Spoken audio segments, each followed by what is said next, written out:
how to turn off Gemini on Android. So what you're gonna have to do is just enter your settings, your main settings in your device. Scroll down until you reach the Google section. So once you're there, choose your personal one, of course, or whichever account you're gonna turn off your digital assistant on. Then once you're there, press on the all services and scroll down until you find the assistant and voice. Then just go ahead and choose on Gemini. Once you do that, choose the open with Google. That's very normal. So it's better to press once as well.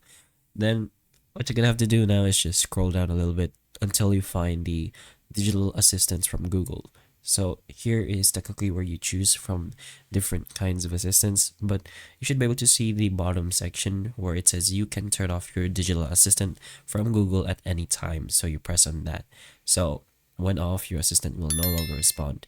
Then just press on the turn off button. So as you can see, your Gemini has now been turned off on your Android. So hopefully the information of this video can help you, and if it can, please like and subscribe for more videos like this, and that's all.